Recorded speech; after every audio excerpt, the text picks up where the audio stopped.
하나님의 은혜와 축복이 우리가 모든 종들에게 함께 하시기를 주님의 이름으로 축원합니다.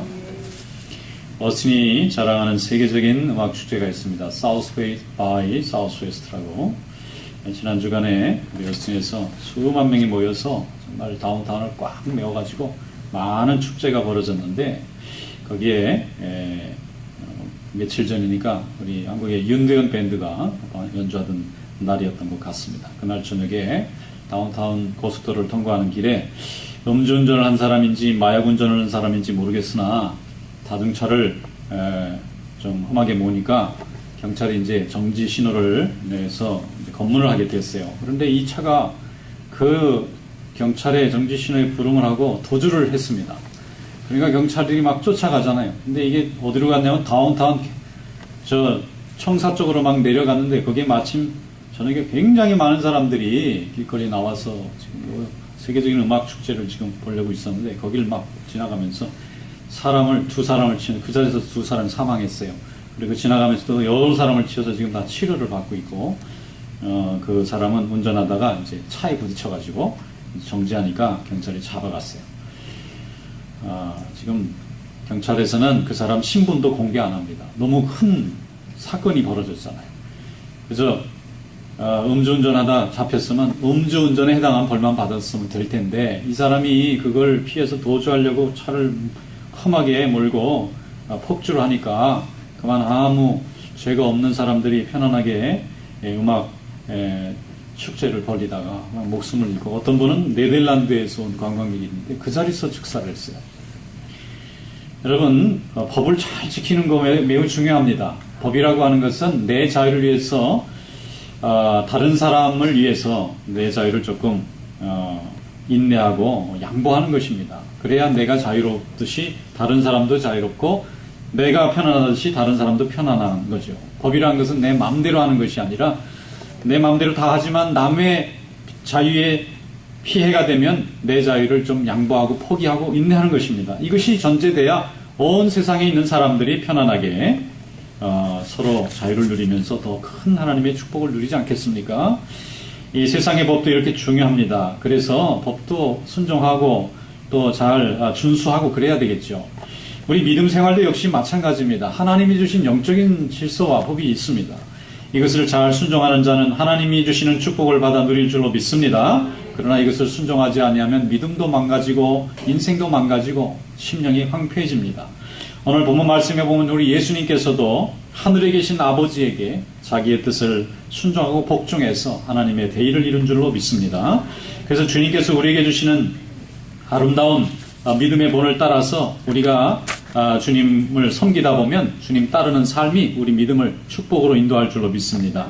예수님께서 잡히시기 전에 마지막 만찬을 하시고 제자들과 함께 겟세마네라 하는 곳으로 올라가셔서 평소에 늘 하시듯이 기도하셨는데, 그것이 최후의 기도입니다.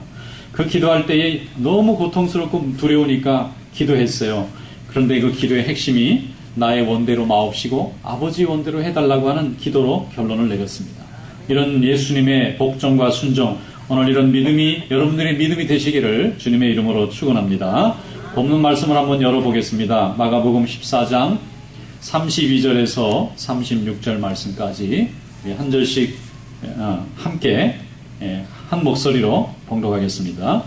그들이 겟세마네라 하는 곳에 이르매 예수께서 제자들에게 이르시되 내가 기도할 동안에 너희는 여기 앉아있으라 하시고, 베드로와 야고보와 요한을 데리고 가실새 심히 놀라시며 슬퍼하사 말씀하시되 내 마음이 심히 고민하여 죽게 되었으니 너희는 여기 머물러 깨어있으라 하시고, 조금 나아가사 땅에 엎드려 될 수 있는 대로 이때가 자기에게서 지나가기를 구하여 이르시되 아빠 아버지여, 아버지께는 모든 것이 가능하오니 이 잔을 내게서 옮기시옵소서. 그러나 나의 원대로 마시옵고 아버지의 원대로 하옵소서 하시고. 아멘. 예수님은 십자가의 고통이 얼마나 무섭고 고통스러운가를 잘 아셨습니다. 그래서 이제 몇 시간 후에 잡혀서 십자가에 달리면 무서운 고통이 온다는 것을 알고 너무 두려워서, 너무 슬프고 너무 괴롭고 누구 하나 얘기를 나눠주고 이걸 이해할 수 있는 사람이 없으니까 육신을 가지셨던 하나님이셨던 우리 예수님께서 죽을 지경이 되어서 하나님 앞에 기도합니다. 이것이 겟세마네의 기도입니다. 근데 이 기도의 핵심은 뭐냐면은 하나님 무섭습니다. 감당하기 너무 두렵습니다. 자신이 없습니다. 그런데 이 잔을 내게서 옮겨주시옵소서. 어떤 분은 왜 하필이면 예수님이 잔을 옮기라고 그랬네요. 뭐 컵을 옮기라든지 그릇을 옮기라든지 이렇게 안 하고 왜 잔이니? 그래서 제가 이게 이제 상징이라고 했어요. 죽는 것을 잔으로 비유한 거죠. 자기가 십자가에서 피를 흘리는 것을 잔으로 비유한 거예요. 자기가 죽는 이 일, 죽어야만 세상의 사람들이 구원받는다거나 하나님이 정해놓은 이 약속을 자기가 감당하기는 욕심이 너무 두렵고 약하니까 아버지 이 잔을 내게서 옮겨주시옵소서. 그러나 나의 원대로 마시옵고 아버지의 원대로 하옵소서. 결론은 아버지의 뜻에 자기의 뜻을 복종시키셨어요. 아버지 이 잔을 옮겨주시면 안 되겠습니까? 내가 죽지 않고 세상의 사람들이 구원받을 수 있는 길은 없겠습니까? 하고 물은 거예요. 두려우니까. 근데 이게 하나님이 대답이 없으시잖아요. 그러니까 알겠습니다. 나의 원대로 마옵시고. 그건 제 생각은 그렇지만 우리 하늘의 아버지께서는 내가 죽어야만 세상을 구원하는 속죄의 양이 돼야만 만민에게 구속의 은혜가 내린다면 제가 순종하겠습니다. 저를 순종할 수 있게 도와주시옵소서. 이렇게 고백한 것입니다. 여러분, 기도에는 두 가지 기도의 스탠다드가 있어요. 하나는 예수님이 가르쳐 주신 주기도문입니다. 제자들이 어느 날 예수님에게 와서 이렇게 물었어요. 예수님, 하나님 아버지께 우리가 어떻게 기도하면 됩니까? 그러니까 예수님이 이렇게 기도하면 된다. 그리고 시작한 말씀이 하늘에 계신 우리 아버지여, 그 이름이 거룩히 여김을 받으시오며 나라 임하옵시며 뜻이 하늘에서 이룬 것 같이 땅에서도 이루어지라. 뜻을 얘기하셨어요. 그리고 뭐 일용할 양식을 주고 죄 사해 주시고 뭐 시험에 들지 않게 해주시고 뭐 다 그 얘기를 하셨죠. 그래서 우리는 기도할 때에 하나님 앞에 먼저 하나님의 이름을 부르고 그리고 그분의 이름에 영광을 돌리고 찬양하고 그리고 우리의 죄를 고백하고 주님이 주신 것을 감사하고 중보기도하고 우리의 원하는 것을 간구하고 이렇게 기도의 순서를 배우잖아요. 이게 기도의 중요한 기준 중에 하나입니다. 그런데 오늘 이 겟세마네 기도는 또 하나의 중요한 기도의 스탠다드를 우리에게 설명해 줍니다. 그것은 뭐냐 하면 이 잔을 내게서 옮겨달라고 자기 뜻을 분명히 전하는 거예요. 그리고 나서 주님의 뜻이 내 뜻하고 맞는지 잘 모르겠지만 만약 주님의 뜻이 내 뜻과 맞지 않다면 내 뜻을 따르지 마시고 아버지의 뜻대로 하옵소서 하는 자기를 포기하고 자기 뜻을 복종하는 기도. 이것이 기도의 두 번째 스탠다드입니다. 여러분 기도 많이 하시길 축원합니다. 기도 굉장히 파워풀합니다. 그리고 기도하면은 하나님이 다 들어주십니다. 근데 기도할 때에 자기 뜻을 정확하게 얘기하는 법을 잘 안 하시는 것 같아요. 하나님은 인격이 하나님이시고 우리도 인격을 가지고 있기 때문에 교통할 수 있습니다. 그런데 우리가 하나님에게 은혜와 능력을 힘입으려면 하나님에게 내 뜻을 정확하게 알려드려야 돼요. 하나님 살고 싶습니다. 하나님 벗어나고 싶습니다. 하나님 이겨내고 싶습니다. 하나님 얻고 싶습니다. 이게 분명해야 되는데 두리뭉실하게 늘 했던 것처럼 정확하게 얘기를 안 하니까 들어주시는 분도 얘가 진짜 뭘 원하는지 알 수가 없잖아요. 오늘은 주시옵소서. 그럼 내일은 안 주셔도 됩니다. 그러면은 주실 분이 이걸 줘야 되는지 말아야 되는지 고민하실 거 아니에요. 그리고 자기 뜻을 정확히 주실 때 요구할 때는 그 자신의 뜻이 하나님이 주실 때 그것을 감당하겠다고 하고 감사하겠다고 하는 결심과 의지가 필요해요. 하나님 결혼하게 주시옵소서. 결혼시켜줬더니 제 왼수를 왜 주시옵습니까? 이렇게 되면은 하나님이 주신 응답을 욕되게 하는 거잖아요. 하나님 내게 건강을 주시옵소서 그랬는데 나중에 막 병들고 그러니까 왜 저한테 이런 건강을 주셨습니까? 또 원망하면 하나님은 본래 선한 분인데 내 뜻을 마구 바꾸니까 하나님을 나쁜 분으로 만들잖아요. 하나님은 선하시고 신실하신 하나님이신 줄로 믿습니다. 그래서 기도할 때 좀 깊이 생각해 볼 필요가 있어요. 즉각적으로 반응하듯이 달라 안 주셔도 된다 이렇게 하지 말고 내게 필요한 게 뭔가, 내가 믿음을 지키고 내가 하나님 주신 축복을 지키기 위해서 내게 지금 당장 필요한 게 뭔가, 나중에 필요한 게 뭔가, 오래 필요한 게 뭔가 깊이 생각하시고 하나님 앞에 여러분의 뜻을 정확하게 전달하는 기도가 되시기를 축원합니다. 우리 예수님이 그걸 하셨잖아요. 예수님이 어떤 분이세요? 하나님의 아들이시잖아요. 그런데 이 예수님이 왜 이렇게 겁을 먹고 계세요? 성군천사가 지켜줄 텐데. 아닙니다. 예수님도 인간의 몸을 입고 계셨잖아요. 인간의 아픔을 아시니까 우리를 위한 제물이 되줄 수 있는 겁니다. 그분이 인간의 아픔도 모르고 인간의 고통도 모르는 분이면 우리를 위한 그 대속의 고통이 무슨 의미가 있겠어요? 그런데 그분은 우리와 똑같은 몸과 마음과 고통과 아픔과 슬픔과 사랑을 아셨기 때문에 우리를 대신한 속죄 제물이 돼 주실 수 있는 거예요. 그게 히브리서의 고백입니다. 그런데 너무 무서우니까, 너무 고통스러우니까 예수님이 이 잔을 내게서 옮겨주시옵소서 기도한 것입니다. 어떻게 보면요, 소크라테스가 예수님보다 죽음을 맞이하는 자세는 더 뛰어납니다. 소크라테스는 악법도 법이라고 그랬어요. 법이라는 것은 사람들 사이의 규칙을 서로 합의하는 것입니다. 그 합의에 의해서 법이 잘못됐다 그러면 법의 벌을 받아들여야 된다는 게 소크라테스의 철학이에요. 그래서 악법도 법이다. 그럼 자기는 죄 안 졌는데 누명 썼는데 변론을 해보니까 그래도 죽어야 된대요. 그러면 악법도 법이니까 독배를 달라. 그래서 마시고 죽었어요. 자기가 가르치고 자기가 생각한 대로 죽었다. 그래서 위대한 사람이 된 거예요. 근데 우리 예수님은 어떻습니까? 왜 죽음 앞에 이렇게 두려워하세요? 하나님의 아들의 그 권세를 가지신 분이 왜 이렇게 두려워하시나요? 그분은 육신을 가진 인간이 분명하셨어요. 그러나 그 마음속에 하나님의 영이 함께 하시고 하나님의 능력과 그 하나님의 그 모든 존귀가 다 같이 계셨어요. 그러니 인간의 연약함을 갖고 계시니까 무서우신 거예요. 죽음이 두렵고 고통이 무섭습니다. 그래서 아버지 이 잔을 내게서 옮겨주시옵소서 하고 분명히 자신의 뜻을 전하셨어요. 그러나 그 다음이 중요합니다. 이게 이제 우리와 다른 차이점이에요. 아버지의 나의 원대로 마옵시고 아버지의 원대로 되기를 원하나이다. 할렐루야. 내 뜻보다 아버지 뜻이 마지막엔 더 중요합니다. 내가 아프고 힘든 거 괴로운 거 알지만 그래도 아버지께서 내가 그걸 필요로 한다면 받아들이고 복종하겠습니다. 예수님의 이 복종이 오늘 이 시대에 수많은 사람의 인류를 구원하고 우리에게 영생의 소망을 얻게 하는 하나님의 존귀가 된 줄로 믿습니다. My will이 아니고 Father's will이에요. God's will입니다. 내 뜻이 중요하고 내 뜻이 굉장히 역할을 한다고 믿지만 아버지의 뜻이 그렇지 않다면 순종하는 것입니다. 여러분, 이것이 미신과 신앙의 분기점입니다. 우리는 같은 종교 행위에 대해서 어떤 건 미신이라 하고 어떤 건 신앙이다 그래요. 무슨 차이가 있습니까? 미신을 믿는 사람의 특징이 있어요. 나의 뜻이 굉장히 중요합니다. 내가 아들을 낳아야 됩니다. 내가 돈을 벌어야 됩니다. 내가 병을 낳아야 됩니다. 내 뜻이 분명합니다. 그리고 이 뜻을 이루기 위해서 오늘은 이 무당을 찾아가서 수많은 복채를 주고 내가 원하는 답을 달라 그래요.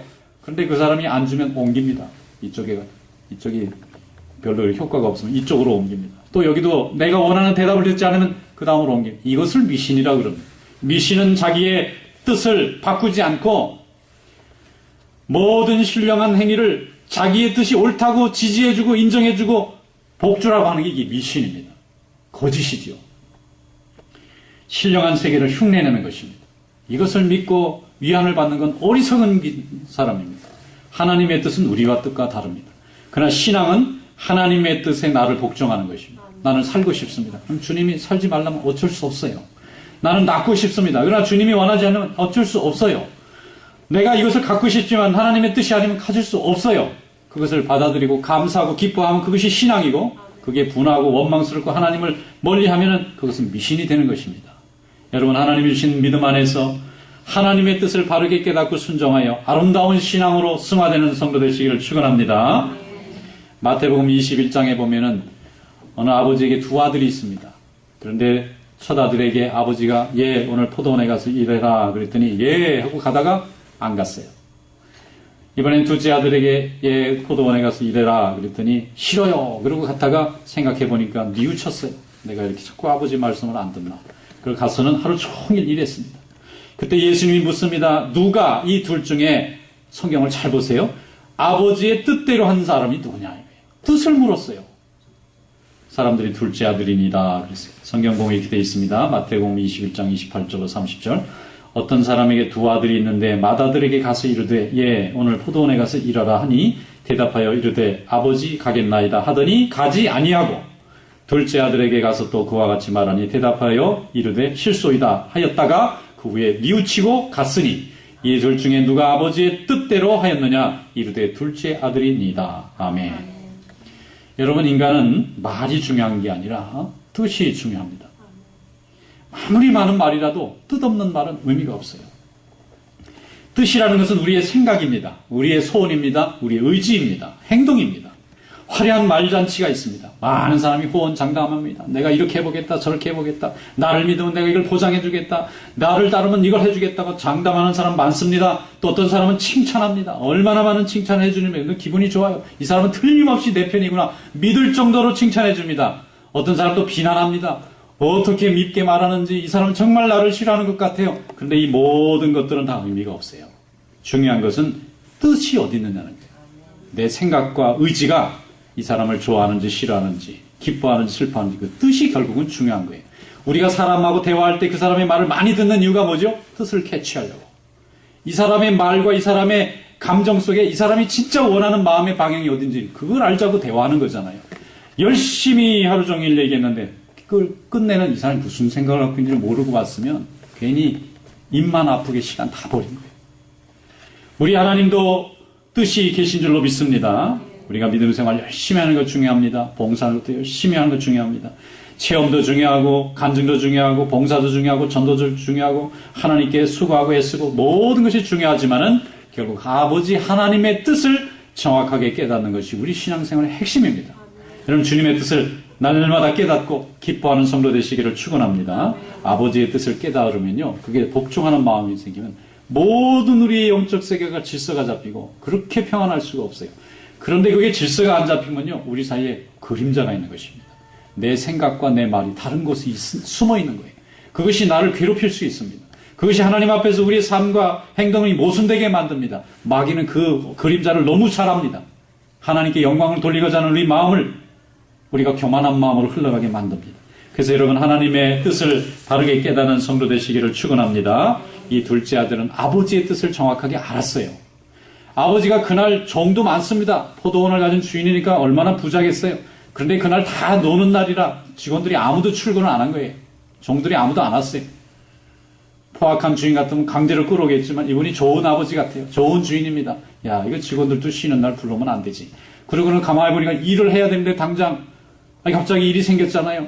그거 누가 해요? 결국은 주인이 해야지. 아버지가 가려니까 나이도 들고 힘도 없고 그러니까 건강한 아들 둘이 있었을 거 아니에요. 큰아들 보고 늘 큰아들은 아버지 말 잘 들으니까 아버지가 가서 야 우리 지금 일할 사람이 아무도 없으니까 네가 가서 포도원에 일 좀 하거라. 예 아버지 그래놓고는 도망가 버렸어.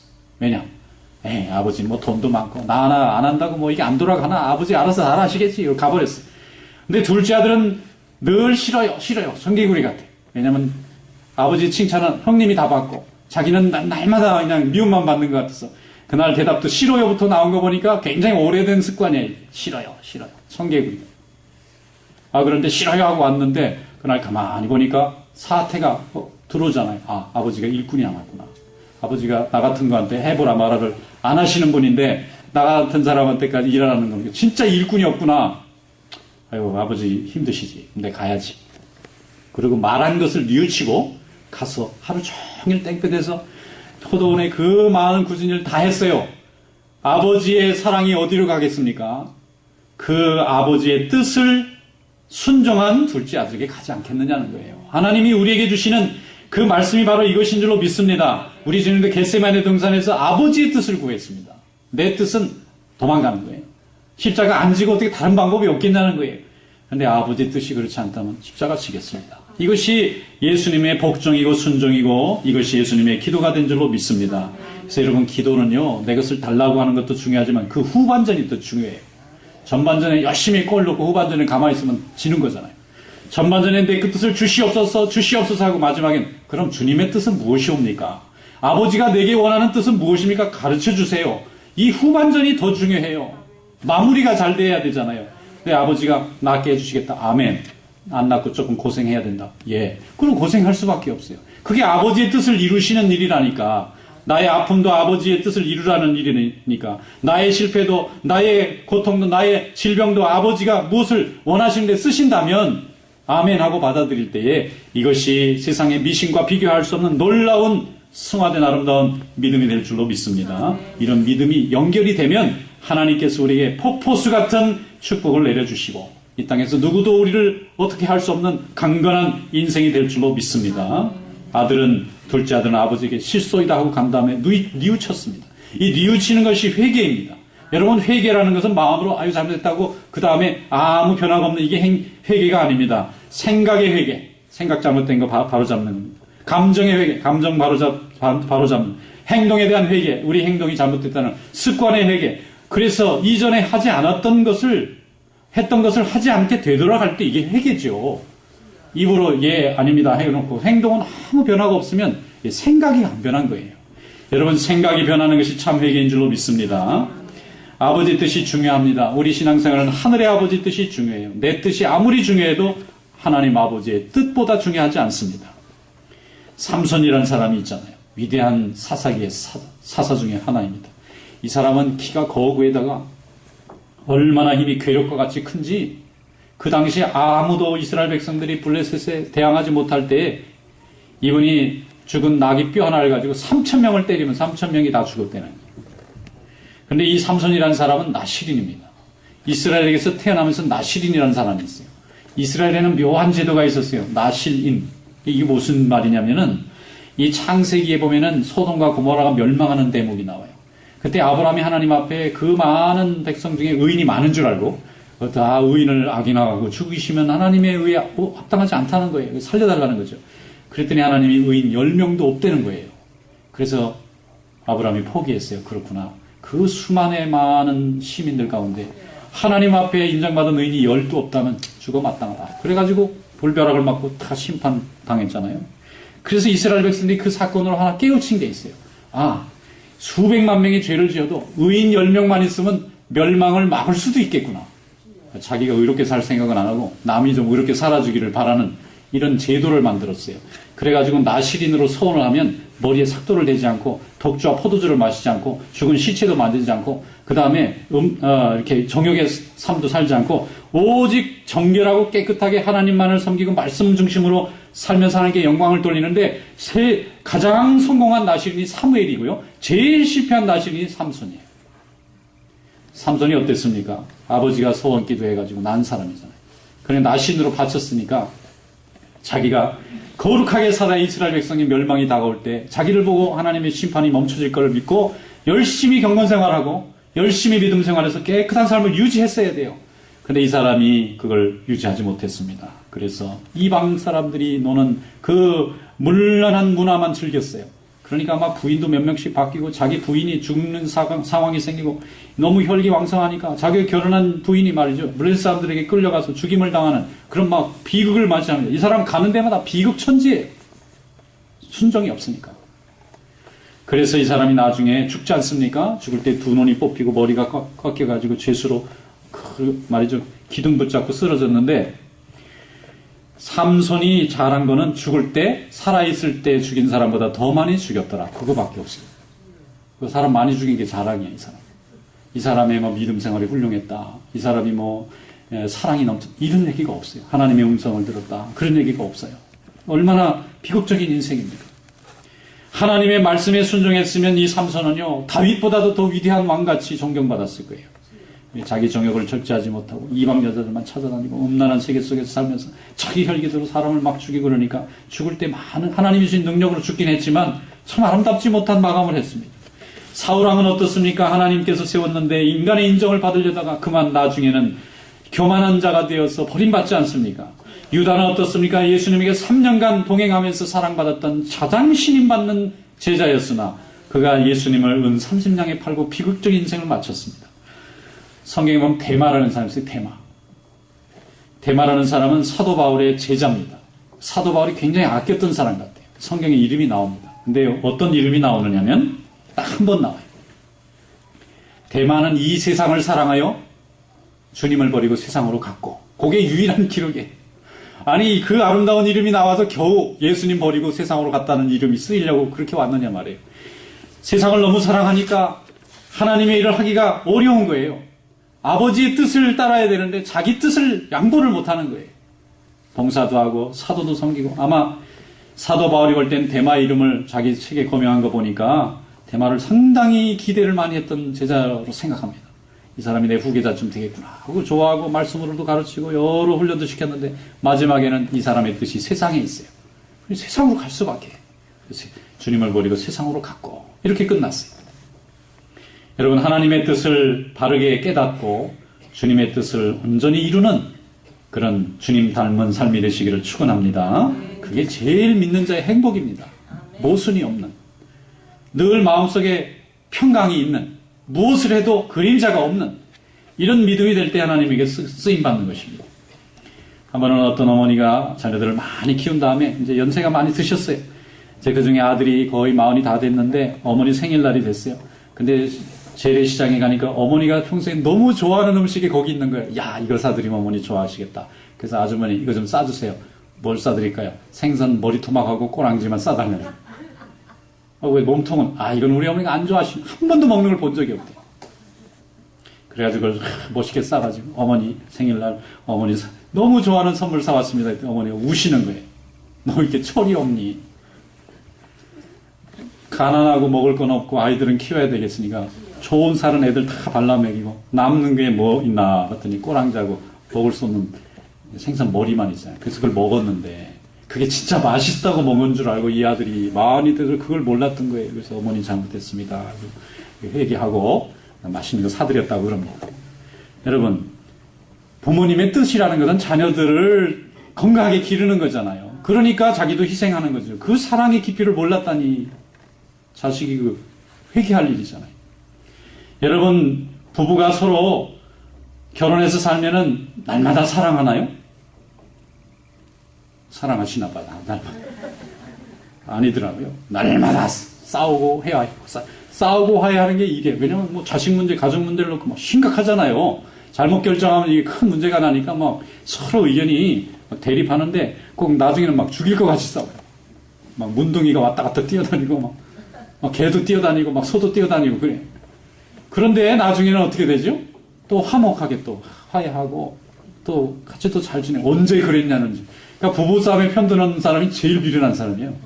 나중에 저희들끼리 한편 돼갖고 욕한다고. 우리 절대로 편들면 안 돼요. 두 분이 잘해보십시오. 이렇게 해야지. 왜 그렇죠? 아내는 남편의 뜻을 알아요. 남편도 아내의 뜻을 알아요. 사랑하는 거 알잖아요. 함께 살기를 원하는 그 마음을 알잖아요.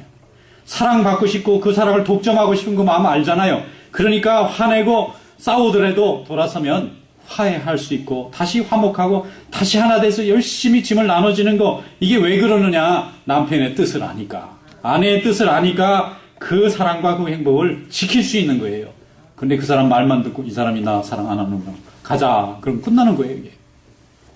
여러분, 둘째 아들은 아버지 싫습니다 했지만 뉘우치고 아버지의 뜻을 알았으니까 다 포기하고, 야, 그래도 나 같은 놈을 어떻게 우리 아버지가 다 일을 다 부탁하냐, 이게 웬일인가 싶어가지고 일터에 가가지고 막 신나게 일했는데 그 사람이 힘들게 일했을 것 같아요. 신나서 일했을 것 같아요.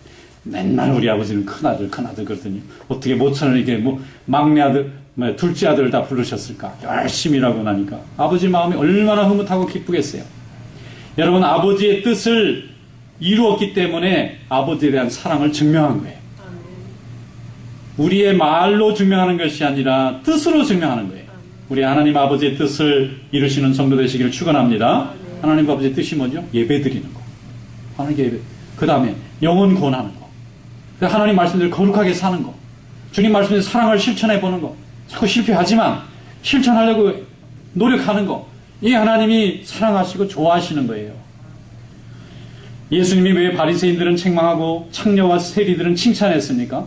바리새인들은 아버지의 뜻을 알았어요. 그런데 아버지 뜻대로 안 살았습니다. 포장하고 회칠한 무덤같이 거짓으로 살았어요.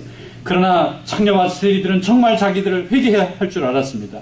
눈물을 흘리고 가슴을 뉘우치고 사람들 앞에서 근데 감히 나서지도 못하고 주님 저 뉘우칩니다 하는 그 진정한 회개가 있을 때에 하나님께서 그들을 축복하신 줄로 믿습니다. 여러분, 우리 신자들은 말을 따라 사는 사람이 아니라 뜻 따라 사는 사람입니다. 하나님 아버지의 뜻, 목사님의 뜻, 우리 장로님의 뜻, 우리 성도들의 뜻을 알면 됐잖아요. 그 사람이 내게 무슨 말, 어떤 표현, 어떤 행동을 하든 뜻을 알았으면 그 뜻이 진심인 것입니다. 함께 신앙생활 하기를 바라는 이 뜻, 한 교회를 이뤄서 봉사하고 위로받고 싶은 이 뜻, 이건 변하지 않잖아요. 그런데 말이나 표현은 변합니다. 감정도 변합니다. 그러나 제자리 돌아옵니다. 뜻이 안 변했으니까. 아버지의 뜻을 이루는 것을 우리는 최고의 축복으로 여길 줄로 믿습니다. 하나님 아버지의 뜻을 이루려면 그 뜻을 알아야 돼요. 아는 방법은 말씀을 자꾸 읽고 공부하고 연구하고 묵상하고 자꾸 사모하고 자꾸 즐겨 듣고 그러다 보면 어느 날 아버지의 뜻이 깨달아집니다. 멀리 고국에 있는 아버지의 뜻을 알려면 얼마나 힘들겠어요. 근데 옆에 모시고 매일 아침 저녁으로 아버지의 뜻이 말 한마디만 해도 아 하면 하고 알아듣잖아요. 근데 너무 멀리 있으면 그 뜻을 알려면 오랜 시간이 필요하잖아요. 하나님 말씀을 날마다 묵상하는 성도 되시기를 축원합니다. 제자훈련 열심히 오시고 성경 공부도 열심히 하시고 열심히 성경을 책상머리에 갖다 놓고 자주 읽으시고 매일 읽으시고 새벽 예배도 나오시고 특히 예배 시간에 말씀을 사모하시길 축원합니다.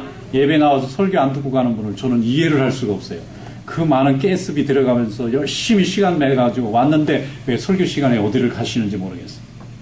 알고 보니까 저쪽 방에서 비디오로 보고 계시더라고. 다행히 카메라로 다 보잖아요. 하나님의 말씀을 왜 예배 시간에 우리가 설교라고 하는 이 형식을 가지고 전하고 들을까요? 우리가 평소에 들으려고 해도 너무 분주하니까 들을 수 없어서 예배 속에서 하나님의 말씀을 계속해서 들을 수 있는 그런 이 제도가 세워진 거예요. 이것이 예배고 설교인 줄로 믿습니다. 목사는 설교를 하면서 하나님의 뜻을 찾아요. Seeking God's will입니다. 우리 성도들은 설교 말씀을 들으면서 하나님의 뜻을 찾아요. 오늘 설교 말씀 듣고 예배 드리고 갔는데 오늘 뭐 했지? 그러면 이게 집중을 안 한 거예요. 그냥 뭐 산만하게 다른 생각을 한 겁니다. 예배 시간에는 일단 들어오시면 움직이지 마세요. 왜 옆 사람한테 방해를 주는 거예요. 옆 사람이 지금 은혜 받고 하나님 뜻을 찾으려고 그러는데 옆에서 왔다 갔다 하면 그냥 산만해져가지고 손해보는 거예요. 근데 그게 훈련하면 다 됩니다. 저는 1시간 동안 음악회 가가지고 그 어린 아이들이 기침 한 번 안 하고 연주 다 듣는 거 봤어요. 중요하다고 생각하면 기침도 멈춥니다. 재채기도 멈춰요. 그런데 긴장 안 하고 딴 생각하고 그게 중요하게 밸류가 안 느껴지니까 막 왔다 갔다 하고 그러니 다른 사람 다 방해하는 거예요. 그래서 예배 시간이 들어오면요 할 수 있으면 일찍 오시기를 축원합니다. 다 예배 중간쯤 들어오지 마시고 시작부터 끝날 때까지 축도 끝날 때까지 하나님 말씀을 잘 듣고 하나님 말씀을 내가 들어야 됩니다.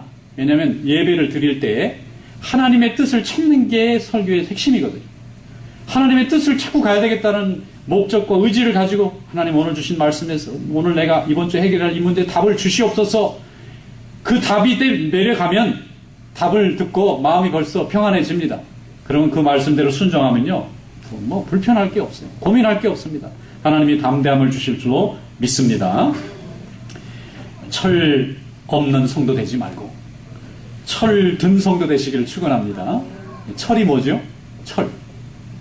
봄, 여름, 가을, 겨울. 이게 봄철, 여름철.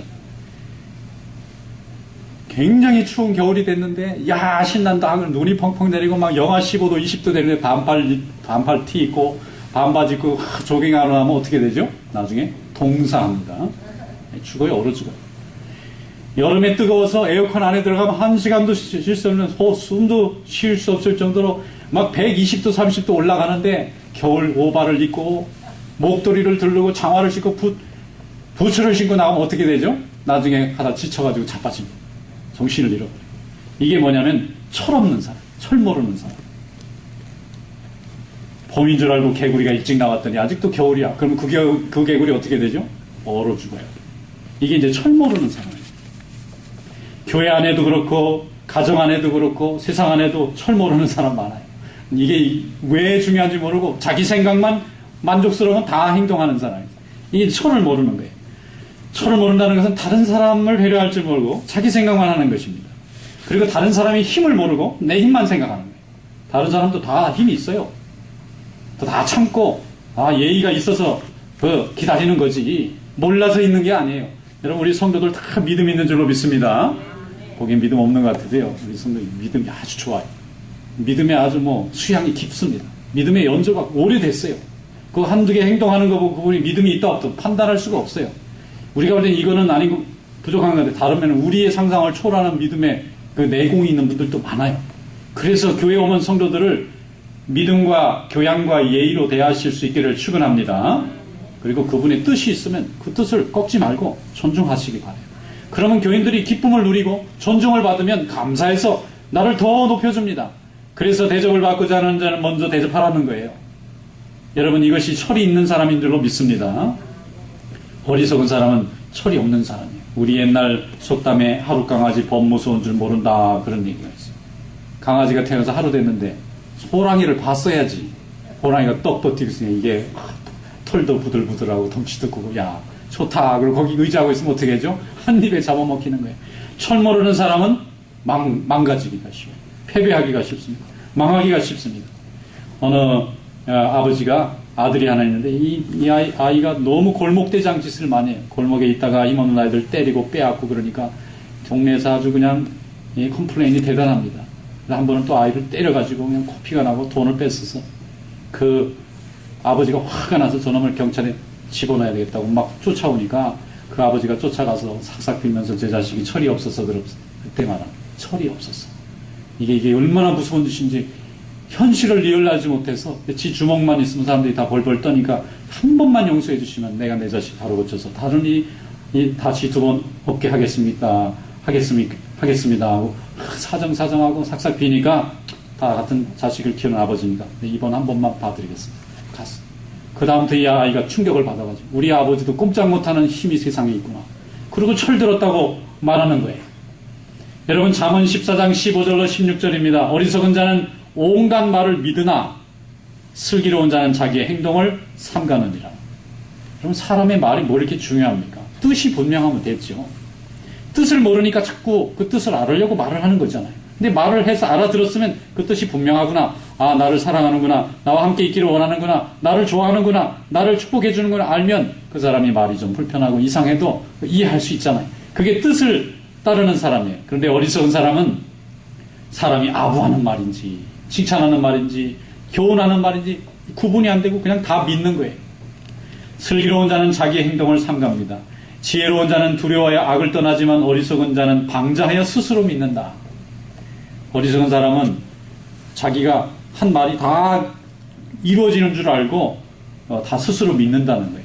근데 사람의 말이라는 것은 표현에 따라서 천차만별이잖아요. 이게 정말 조금 붙인 말인지 뺀 말인지 알 수가 없어요. 그래서 사람의 말은 듣고 그분의 뜻을 이해하는 것이 중요합니다. 잠언 12장 23절 슬기로운 자는 지식을 감추어도 미련한 자의 마음은 미련한 것을 전파하느니라 그랬습니다. 미련한 사람은 자꾸 전파해요. 근데 슬기로운 사람은 뭘 알면 감춥니다. 자기가 알고 있는 걸 잘 드러내지 않습니다. 근데 어리석은 사람은 조금 아는 걸 다 얘기하다가 남들도 다 알게 돼요. 자기한테 주어질 이익이 다 사라집니다. 잠언 9장 10절로 11절 여호와를 경외하는 것이 지식의 근본이요 거룩한 자를 아는 것이 명철이니라. 나 지혜로 말미암아 내 날이 많아질 것이요 내 생명의 해가 내게 더하리라 그랬습니다. 여러분, 하나님을 믿는 것이 최고의 지혜인 줄로 믿습니다. 하나님의 뜻을 순종하는 것이 최고의 헌신인 줄로 믿습니다. 믿음 자랑하지만 최고의 믿음은 하나님의 뜻을 아는 것, 그리고 그 뜻을 위해서 내가 복종할 수 있을 때에 베드로와 같은 놀라운 역사가 일어나는 줄로 믿습니다. 요한복음 21장에 보면은 베드로가 예수님 3번 부인하고 디베라 바닷가에 어부 옛날 직업으로 돌아갔어요. 마음으로는 예수님을 사랑하면서도 예수님 죽을 때 내버리고 온 게 너무 가책이 됐어요. 내 사랑이 정말 참인가? 내 의지가 참인가? 자기가 말한 것도 자기가 지키지 못한 제 자신이 너무 괴로워서 양심에 고통을 받고 있는데 예수님이 찾아오셨어요. 부활하셨어. 예수님이라는 말을 듣고 베드로는 아직도 땅까지 가려면 시간이 많은데 배에서 뛰어내렸습니다. 우통을 벗고 있다가 옷을 도로 입고 예의를 갖췄어요. 선생님이 오신데 어떻게 그냥 우통 벗고 가요? 그러니까 옷을 입고 막 물속을 뛰어들어서 예수님 앞에 갔더니 예수님이 뭐라고 하셨습니까? 아무 말씀을 안 하시고 아침 먹자 그랬습니다. 조반 드셨습니다. 고기 몇 마리 구워서 그거 먹으면서 주님이 하신 말씀이 복잡한 말씀이 없었어요. 나 사랑하느냐? 예. 그럼 내 양 먹여라. 그럼 가셨어요. 거기에 왜 너는 그때 그랬니? 네 마음이 왜 네 말이 그랬니? 한 말씀도 안 하시고 네 뜻이 어떠냐는 걸 물었어요. 뜻이 뭐죠? 사랑하느냐? 주님을 여전히 사랑하는 그 마음 아직도 변함이 없느냐? 변함 없습니다. 그러면 됐다. 너 이래라. 그래서 그때에 베드로가 예루살렘으로 돌아갔습니다. 사도들과 다시 모였습니다. 예수님의 말씀을 기다렸습니다. 기도할 때에 성령이 임하셨습니다. 성령 충만함을 받고 그가 담대하게 복음을 전할 때 수많은 사람들이 주님께 돌아오는 사도로 쓰임받다가 로마에 가서 순교한 하나님의 종이 되어 생명의 면류관을 얻게 된 줄로 믿습니다. 이것이 철든 성도예요. 철든 성도. 아버지의 뜻을 깨닫고 순종합니다. 말은 싫어요. 싫습니다 했지만 마음으로 아버지의 뜻을 깨닫고 나를 희생하고 복종했을 때 하나님이 그를 더 높여주신 줄로 믿습니다. 어떤 분이 아들이 있는데 아들이 교회를 안 나와요. 부모님들이 너무 어렵게 신앙생활하면서 자식을 잘 돌보지 못했는지 아이가 분해가지고 교회 다니는 사람 다 가짜요. 그래서 부모님들이 눈물을 흘리면서 기도합니다. 아버지 어머니 다 장로 권사인데 이 아들은 뭐 30이 넘어도 교회는 얼씬도 안 하고 교회라고 하는 뭐 완전히 반항을 합니다. 눈물의 기도가 계속돼도 자식이 돌아올 기미가 없어요. 드디어 아버지도 세상 떠나고 어머니도 세상 떠났습니다. 어머니가 마지막 하면서 네가 예수를 믿고 가는 걸 봐야 될 텐데 눈 감으셨어요. 그런데 그 다음에 놀라운 역사가 일어났습니다. 아들이 회개한 거예요. 그때부터 회개한 거예요. 부모님이 돌아가신 다음에 그때 후회했습니다. 그리고 눈물 흘리면서 부모님이 섬겼던 교회에 다시 와서 열심히 봉사하고 얼마나 열심히 회개하는 마음으로 부모님의 뜻을 따르니까 아버지 하나님의 뜻을 따르게 되어가지고 지금은 그 교회 기름 같은 좋은 믿음의 일꾼 된 줄로 믿습니다. 누가복음 12장 42절 43절 주께서 이르시되 지혜롭고 진실한 청지기가 되어 주인에게 그 집 종들을 맡아 때를 따라 양식을 나누어줄 자가 누구냐. 하나님의 종이 돼서 하나님의 백성들을 먹이고 입힐 수 있는 그런 영적인 사명을 맡을 자가 누구냐. 아버지 뜻입니다.